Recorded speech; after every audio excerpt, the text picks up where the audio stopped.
जय हिंद दोस्तों आज की इस वीडियो में हम हिरोशिमा और नागासाकी पर गिरे परमाणु बमों के बारे में डिस्कस करेंगे।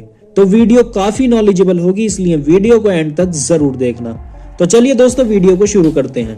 दोस्तों जैसा कि हम जानते ही हैं कि अमेरिका ने 1945 में जापान के दो शहर हिरोशिमा और नागासाकी पर परमाणु बम फेंके थे, जिसका असर जापान के लोगों में आज तक दिखाई देता है। पहला बम अमेरिका ने 6 अगस्त 1945 को सुबह 8:15 बजे हिरोशिमा पर फेंका था और दूसरा इसके सिर्फ 3 दिन बाद यानी 9 अगस्त 1945 को नागासाकी पर फेंका था। हिरोशिमा पर जो बम गिराया गया था उसका नाम था लिटिल बॉय और जो बम नागासाकी पर गिराया गया था उसका नाम था फैट मैन। पहला बम जो हिरोशिमा पर गिराया गया था, उस बम को गिराने का फैसला बम गिराने से ठीक 1 घंटे पहले ही किया था, क्योंकि हिरोशिमा का मौसम बिल्कुल साफ था और प्लेन को आसानी से उड़ाया जा सकता था।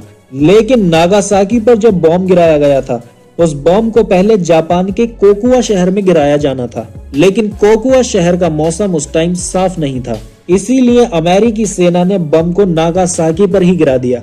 हिरोशिमा और नागासाकी पर गिराए बम एक दूसरे से बिल्कुल अलग थे। 6 अगस्त को जो हिरोशिमा पर बम गिराया गया था, जिसका नाम लिटिल बॉय था, वो बम यूरेनियम पर आधारित था। उसका वजन 4000 किलो था और लंबाई 10 फुट थी। लेकिन नागासाकी पर जो बम गिराया गया था, जिसका नाम फैट मैन था, वो प्लूटोनियम पर आधारित था और उसका वजन 4500 किलो था और लंबाई 11.5 फुट थी। जापान में एक आदमी था जिसका नाम था सुतोमो यामागुची। ये वो इंसान था जिसने हिरोशिमा और नागासाकी दोनों जगह बम गिरते हुए देखे थे और दोनों बम से इसको नुकसान पहुंचा था। हिरोशिमा पर जब बम गिरा तो उस वक्त ये वहीं मौजूद था और बम गिरने की वजह से इसके शरीर का कुछ हिस्सा बुरी तरह झुलस गया था और फिर ये अपना इलाज करवाने के लिए नागासाकी गए थे। और जब वो हिरोशिमा पर गिरे बम का हाल अपने किसी करीबी को बता रहे थे, उसी वक्त अचानक नागासाकी वाले बम धमाके की आवाज सुनाई दी।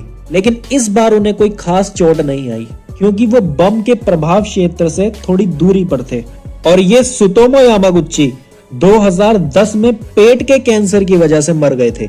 हिरोशिमा और नागासाकी आज रेडियो एक्टिव फ्री शहर हैं, क्योंकि दोनों बम जमीन से कुछ 100 फुट की ऊंचाई पर हवा में ही फटे थे। दोनों परमाणु बम के फटने से कुछ टाइम के लिए इनके आसपास के 5 किलोमीटर के दायरे का तापमान लगभग 6000 डिग्री सेल्सियस तक पहुंच गया था। परमाणु बमों के कारण हिरोशिमा और नागासाकी के लगभग 3 लाख लोग मारे गए थे, जिसमें से लगभग 1 लाख लोग तो बम गिरते ही मर गए थे और बाकी के 2 लाख लोग अगले कुछ सालों में कैंसर जैसी खतरनाक बीमारी से तड़प तड़प कर मरे थे। अमेरिका ने आज तक इन परमाणु बमों से हुए नुकसान के लिए कभी माफी नहीं मांगी। सिर्फ एक बार बराक ओबामा हिरोशिमा बम धमाके की बरसी पर शौक मनाने के लिए जापान तो गए थे, लेकिन माफी मांगने से इनकार कर दिया।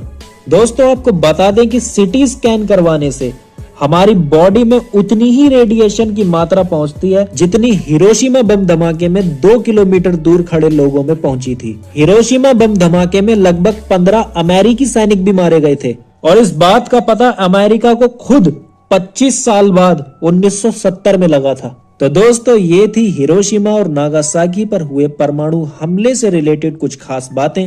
वीडियो आपको कैसी लगी कमेंट्स करके बताना। वीडियो अच्छी लगी हो तो वीडियो को लाइक कर देना और इस तरह की और नॉलेजेबल वीडियोस के लिए हमारे चैनल को सब्सक्राइब जरूर करना।